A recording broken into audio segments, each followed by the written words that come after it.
오늘은 하렘에 대해서 이야기를 할 거예요. 심지어 그냥 하렘 아니고 하렘에서 평생을 살았던 왕에 대해서 이야기를 할 겁니다. 자, 여러분 엄청 기대되시죠? 그 부러운 왕들의 이야기 시작하겠습니다. 15세기 오스만 제국을 다스리면서 수없이 많은 정복 전쟁을 펼쳐 정복자 메흐메트라고 불린 제7대 술탄 메흐메트 2세는 21살의 콘스탄티노플을 점령해서 무려 4세기부터 존재해왔던 동로마인 비잔티움 제국을 멸망시키고 오스만 제국의 전성기를 연 술탄이었습니다. 서양 역사에도 이때는 중세를 마감하고 근대가 시작되는 하나의 상징적인 사건으로 간주되는 만큼 상당히 중요한 때였어요. 그리고 현재까지도 이슬람 국가들에서 위대한 영웅으로 칭송받는 메흐메트 2세가 이처럼 나라를 잘 이끌어서 힘을 강화시키면서 덩달아 술탄인 그의 힘도 강해져 술탄의 권력은 하늘 높은 줄 모르고 치솟고 있었습니다. 그러나 이렇게 두려울 것 없어 보였던 메흐메트 2세에게도 걱정되는 것이 있었으니 그것이 바로 자기가 열심히 다져놓은 제국을 고작 아들들 싸움 때문에 말아먹을 수도 있다는 거였어요. 왜냐하면 자신 역시 어린 시절 할아버지였던 메흐메트 1세가 형제들이랑 싸우면서 나라를 거의 파괴하다시피 한 걸 두 눈으로 똑똑히 지켜봤기 때문이죠. 메흐메트 1세의 아버지 바지예드 1세가 앙카라 전투에서 패하고 티무르 제국의 포로가 되었다가 사망했기 때문에 오스만 제국은 차기 술탄의 자리를 두고 치열하게 왕위 쟁탈전을 벌였었습니다.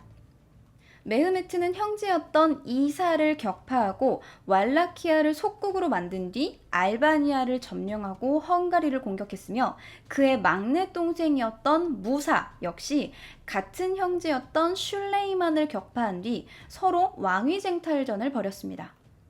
이후 메흐메트는 서로마였던 비잔틴 제국의 황제와 동맹을 맺고 무사를 격파해 결국 오스만을 재통일한 적이 있었기 때문에 이를 답습하지 않기 위해 결국 메흐메트 2세는 제국을 지키겠다라는 일념 하나로 그야말로 극단적인 선택을 하게 됩니다. 그 극단적인 선택이 뭐냐면 새로 술탄이 된 자는 첫 아들이 생긴 순간 모든 형제들을 실크줄로 목 졸라 죽여라. 입니다. 애초에 다 정리를 해버리겠다는 거예요. 그냥 술탄이 돼서 첫 아들이 생긴 순간 자신의 모든 형제를 다 그냥 목 졸라 죽여버리겠다는 겁니다. 애초에 왕권 싸움이 일어나지 않도록. 아무리 어머니가 다른 형제라 하더라도 형제는 형제였기 때문에 보통 사람들이었으면 생각도 못했을 이 방법은 아주 충격적이었지만 결과적으로는 형제가 일으키는 반란을 원천 봉쇄할 수 있었기 때문에 받아들여지게 됩니다. 물론 메흐메트 2세가 아예 법으로 못 박아버린 것도 한몫했어요. 다만 왕위 계승 2순위쯤 되면 몰라도 애초에 왕위 자체에는 아예 별 관심도 없는 무슨 서열 13위, 서열 17위쯤 되는 왕자면 진짜 억울하겠죠. 그냥 나는 태어나 보니까 왕자였고 17번째 왕자인데 내 형이 갑자기 왕위에 오르더니 난 죽어야 돼요. 너무 억울하죠. 그리고 심지어 갓 태어난 아기라도 술탄의 형제면 모조리 살해해버리는 이 무시무시한 법은 무려 150년 동안이나 잘 지켜집니다. 심지어 메흐메트 3세 때는 19명이나 되는 형제가 단지 술탄의 형제라는 이유만으로 실크끈에 목이 졸려 사망합니다. 이는 형제 살해가 이루어진 기간 중에 가장 많은 수의 살해였는데 하지만 아주 아이러니하게도 가장 많은 형제를 죽인 이 메흐메트 3세의 아들에서부터 형제 살해 관행이 사라지기 시작했습니다. 그럴 거면 피임을 제대로 하던가 라고 이야기를 하겠지만 아주 많은 수의 아들을 낳아놓고 그 중에서 뛰어난 싹을 골라서 술탄으로 올려야 하기 때문에 술탄의 의무 중 하나는 아주 많은 수의 아들을 낳는 거예요. 그래서 19명이 죽은 거고요. 애초에 어떻게 죽을지도 모르는데 이 당시에는 병에 걸려 죽을 수도 있고 전쟁 때문에 죽을 수도 있는 건데요. 자, 이 메흐메트 3세에게는 아들이 3명이 있었는데 그 중에 셋째 아들이었던 야흐야는 어머니가 이 야흐야가 형제 살해를 당할까봐 아예 이 어린 야흐야를 몰래 해외로 보내버립니다. 그래서 야흐야는 오스만 제국이 믿는 이슬람이 아닌 그리스도교의 세례를 받고 자랐는데 어머니의 걱정과는 달리 야흐야의 2형 모두 왕위에 오르기 전에 죽어버렸어요. 장자와 왕위를 잇는 아주 평범한 곳이었으면 야흐야가 당연히 다음 술탄이 되었겠지만 형제들 간의 피 터지는 싸움을 벌여서 승자만이 술탄의 자리에 오를 수 있는 이 오스만 제국에서는 당시 국내에 있지도 않았던 야흐야는 당연하게도 계승전쟁에 끼지 못했고 결국 넷째 아들 아흐메트가 13살의 나이로 술탄 아흐메트 1세가 됩니다. 그리고 이 아흐메트가 바로 형제 살해를 사라지게 만든 술탄이 됐는데 그에게는 무스타파라는 자기보다 1살 어린 12살 된 동생이 있었어요. 근데 이 무스타파는 전혀 영특하지 않았고 술탄 즉위 당시 13살이었던 아흐메트에게는 너무 어려서 아들이 없었기 때문에 아흐메트 1세는 남동생이었던 무스타파를 죽이지 않고 하렘의 깊숙한 곳에 있는 감옥에 가두게 됩니다. 이 감옥의 이름은 카페스입니다. 세장이라는 뜻이에요. 카페스. 자, 그렇다면 이 하렘의 은밀한 세장에 갇혀 살던 왕자는 행복했을까요? 세상에 왕자를 하렘에 갇히게 하다니 그게 갇힌 건가요? 너무 좋지 않을까요? 라고 생각할 수 있죠. 왜냐하면 우리가 생각하는 하렘은 뭔가 막 세계 각지에서 온 미녀들이 가득한 막 퇴폐적인 궁에 막 거의 헐벗다시피 한 여자들이 막 오매불망 왕만 막 이렇게 기다리면서 맨날 성적 기교를 막 연마하고 막 다 벗고 목욕하고 막 약간 그런 느낌이잖아요. 자, 하지만 사실 하렘은 아랍어에서 금지된 혹은 신성한을 뜻하는 하람이 터키풍으로 변하면서 나온 말인데 이슬람 사회에서 각 가정의 손님 혹은 외부인 남자가 들어갈 수 없는 여자들의 방을 말합니다. 원래 이 이슬람 사회에서는 남자들의 구역이랑 여자들의 구역이 완전 나뉘어져 있고 궁전 역시 비슷해서 남성들은 여성의 공간에 들어갈 수 없고 여성 역시 단독으로 남성의 공간으로 들어갈 수 없었어요. 자, 그러면 여자들끼리 모여서 뭘 하느냐? 왕만 기다리면서 맨날 이렇게 치장할까요? 아휴, 술탄이 오늘 누구를 찾으시려나? 이런 거 할까요? 아니에요. 우리나라의 조선시대 내명부랑 비슷합니다. 모여서 아들 생산을 위한 교육을 받게 돼요. 그리고 여자끼리 모여 있으면서 외척이 정치 참여를 하기 힘들도록 막았고 최대한 많은 황손을 낳아서 교육시켜 술탄의 싹을 골라낼 수 있도록 하는 곳입니다. 때문에 하렘에서는 여자들만 있어야 하지만 예외적으로 12살 이하의 남성들은 출입이 가능했고 술탄의 후계자가 될지도 모를 아이를 교육하기 위해서 하렘의 여자들은 상당히 높은 수준의 교육을 받았다고 합니다. 그리고 이 하렘은 술탄의 손이 미치지 않는 여자들의 공간이기 때문에 술탄의 어머니, 발리데 술탄, 이 최고 권력자고요. 그 다음으로 술탄의 아들을 출산한 하세키 술탄, 그 다음이 왕과 동침한 하툰, 그 밑에가 감독인 칼파, 그리고 가장 아랫 단계가 그냥 하렘에 있는 여성을 뜻하는 오달리스크입니다. 상당히 위계와 질서가 잘 지켜지는 곳이며 여성들 간의 기싸움도 엄청나서 암투나 살해까지도 일어날 수 있는 공간이었습니다. 하지만 이 모든 것은 술탄의 어머니나 할머니인 발리데 술탄의 관리하에 지휘되며 하렘의 여인을 들이고 내보내는 권한이 전부 그녀에게 달려 있었습니다. 게다가 경우에 따라서는 하렘의 입구에다가 자기 방을 만들어 놓기 때문에 술탄이 하렘에 들어가려면 당연하게 어머니의 방을 거쳐야 됐고, 이렇게 되면 인사라도 꼭 해야 됐기 때문에 영향력이 더 커진 거죠. 그녀들의 입김이 가장 셌을 때는 술탄보다 이 발리데 술탄의 예산이 훨씬 더 높게 책정이 됐을 정도라고 해요. 근데 좀 상당히 싸늘하게 식지 않았을까요? 오늘 이쁜이들 만나가지고 아유 신이 나니까 몇 번째 이쁜이를 예뻐해줄까? 188번째? 155번째? 그러면서 막 신이 나가지고 얘들아 나왔다! 그러면서 딱 열어젖혔는데 어머니가 여기 왔니? 그러면 아 어머니 어머니 강령하셨습니까? 이러면은 너무 좀 되게 민망하지 않을까? 왔니? 우리 아들 누구 찾니?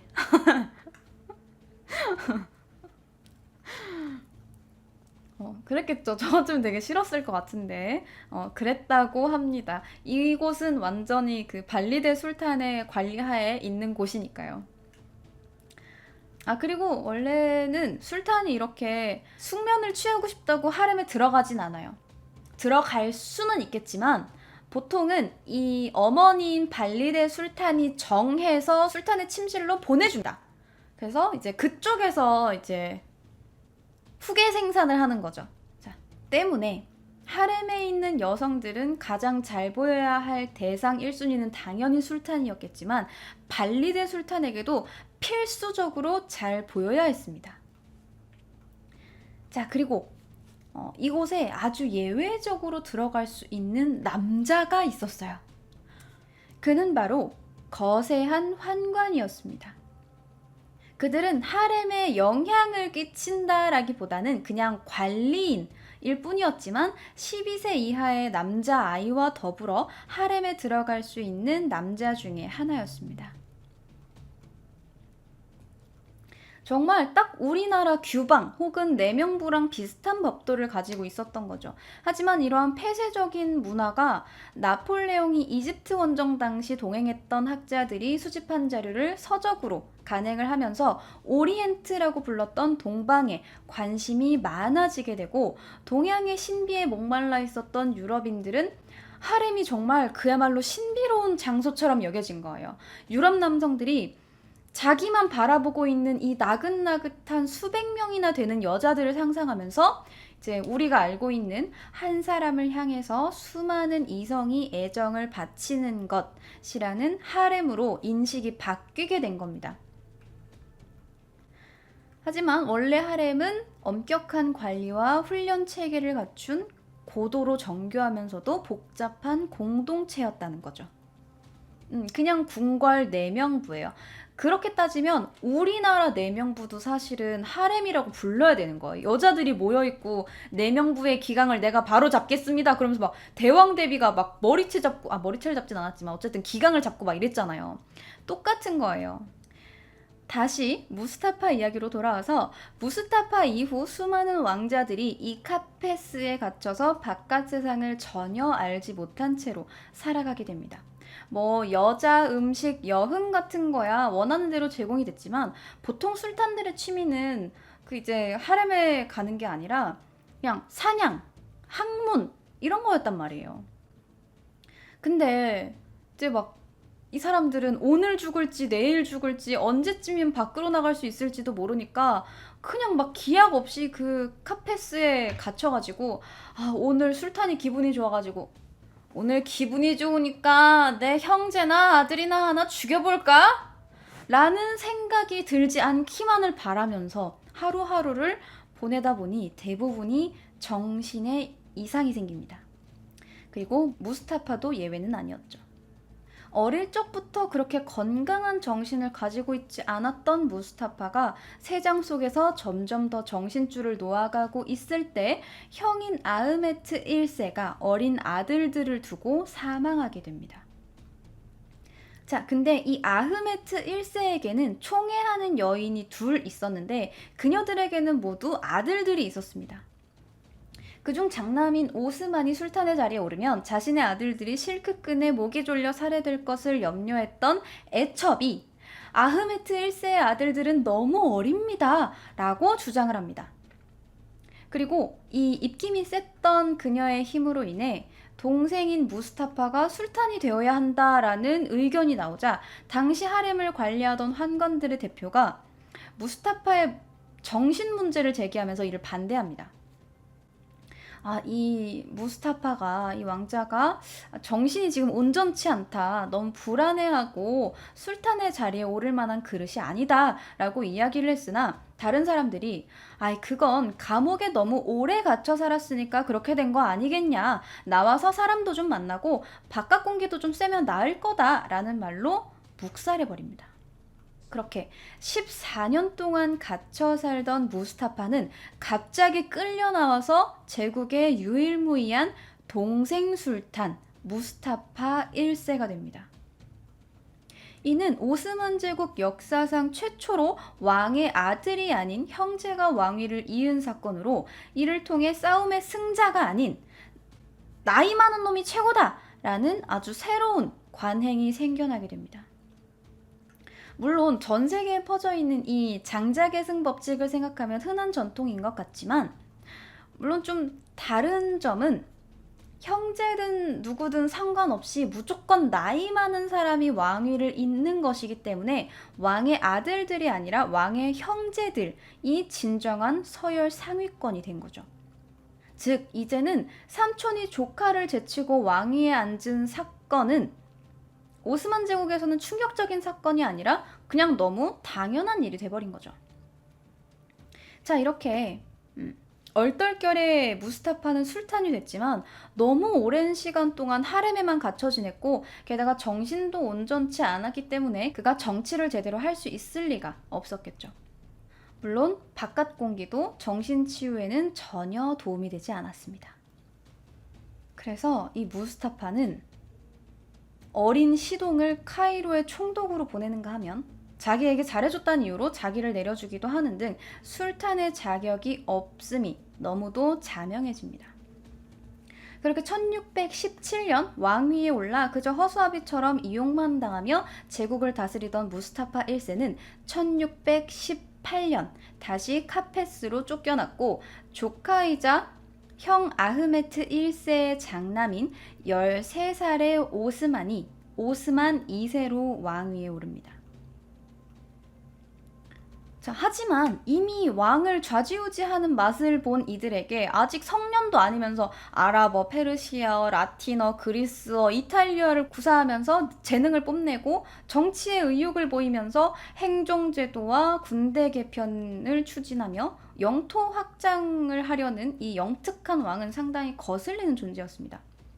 특히나 그는 이 제국의 최정예 부대이자 술탄의 경호대인 예니체리를 개혁하고 국경 수비를 맡고 있는 비정예 자원부대인 세크반으로 새로운 의병을 조직하려고 했는데 이에 반기를 든 예니체리가 반란을 일으켜 어린 왕 오스만 2세를 살해하고 자신들이 좌지우지할 수 있는 무스타파를 다시 왕으로 세우려고 합니다.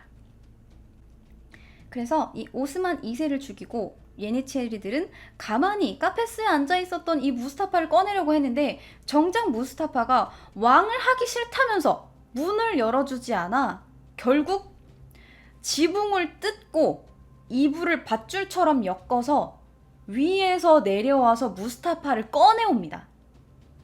이게 왕이야? 대역죄인이야? 자, 그렇다면 다시 제국을 다스리게 된 무스타파는 행복했을까요? 전혀 그렇지 않았죠.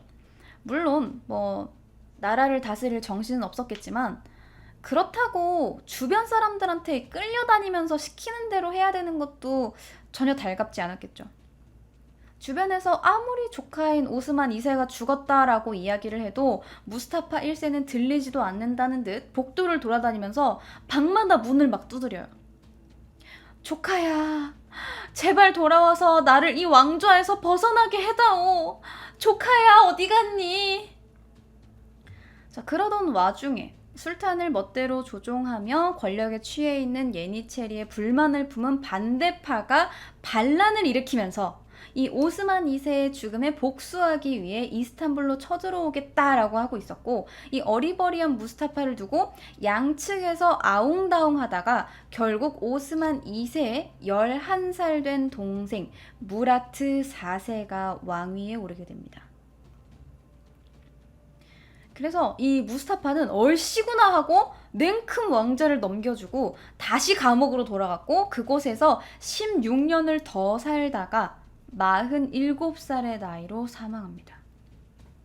이렇게 우여곡절 끝에 왕위에 오른 무라트 4세는 예전처럼 자신의 다른 이복 동생들을 틈틈이 죽여나갔고, 그러다 보니 그의 동생이었던 이브라힘은 자신이 언제 죽을지 모른다는 공포 속에 살게 됩니다. 이 카페스에 들어간 다른 형제들이 다 똑같았어요. 언제 죽을지 모른다는 공포.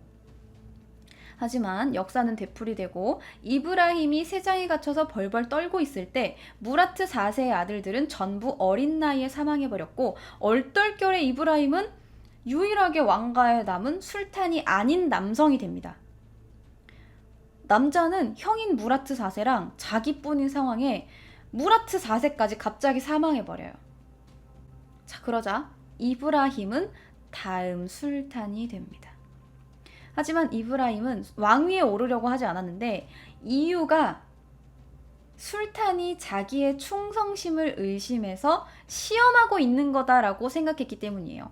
그냥 자기가 옳았구나, 형이 죽었구나, 내가 술탄이 되어보자꾸나 하면 그 자리에서 목이 졸려 죽을 거라고 생각한 이브라힘은 방으로 숨어버렸고, 어머니랑 고위 관료들이 설득을 열심히 한 끝에 직접 끌고 나와서 무라트 4세의 시체를 보여주자 그제서야 술탄이 되겠다고 했다고 합니다. 이후 이러한 어리버리한 모습과는 다르게 그는 왕의 의무를 아주 성실하게 수행해서 아들을 9명이나 낳았고, 오스만 제국 두 번째 창시자로 자리를 잡나 했는데, 그의 정신적 불안정으로 인해 그냥 구설수에 오르게 됩니다. 뭐 아들들을 연못에 집어 던졌다라는 이야기도 있고, 뭐 아들이 농담을 했는데 거기 기분이 나빠서 칼을 집어 던졌다라는 이야기도 있고, 하렘에 있었던 자기의 첩 중 한 명이 다른 남자랑 만났다는 얘기를 듣고 280명이나 되는 하렘의 여성들을 자루에 넣어 돌로 붓고 바다에 던졌다라는 이야기도 있어요. 그리고 결국 세장에만 갇혀 살다 보니까 이 나라 돌아가는 사정을 제대로 알 수 없었고, 옆에서 해주는 대로 전하, 이건 이렇게 하시면 좋을 것 같습니다. 그러면 응, 그렇게 하라, 이렇게만 하고 있고, 옆에 맨날 엄마들이 붙여주는 여자랑 업고 놀고 사치 부리다가 결국 어머니랑 고위 관료들에 의해 다시 세장으로 끌려 내려와 처형됩니다. 자, 이러한 일들 이후 술탄의 형제들 뿐만 아니라 술탄의 아들들까지도 술탄에 반항하지 못하도록 카페스에 가두어 키우는 것이 관행으로 자리 잡히게 됩니다. 서로 죽이지 않아도 됐기 때문에 왕자들이 살아남기 위해 싸우는 일은 줄었지만, 살아있기 때문에 권좌를 노리고 음모를 꾸미는 일은 아주 기하급수적으로 늘어났는데, 그러나 사실 그것보다 훨씬 더 큰 문제는 평생을 세장소에 갇혀지는 경우가 많다 보니까 막상 술탄이 돼도 나란 일에 대해서는 하나도 모른다는 거예요. 그리고 언제 죽을지, 언제쯤 이 카페스에서 나갈 수 있을지를 모르고 하루하루 두려움에 떨면서 살아야 했던 이 왕자들은 대부분 정신질환을 앓았고, 술탄이 되어서도 정신적 문제에서 벗어나지 못했다고 합니다. 결국 점차 술탄은 상징적인 지위로 변했고, 이는 1922년 마지막 술탄 메흐메트 6세까지 이어집니다. 메흐메트 6세는 56살의 술탄 자리에 올랐는데, 그 전까지는 평생을 하렘에 갇혀 지냈어요.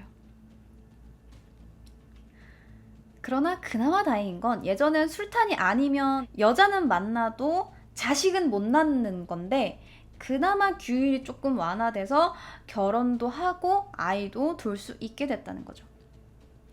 결국 오스만 제국이 종말을 고한 뒤에야 메흐메트 6세의 후계자는 겨우 세장 밖으로 나올 수 있었다고 합니다.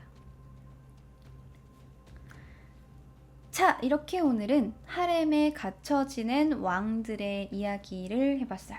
어때요? 재밌었나요?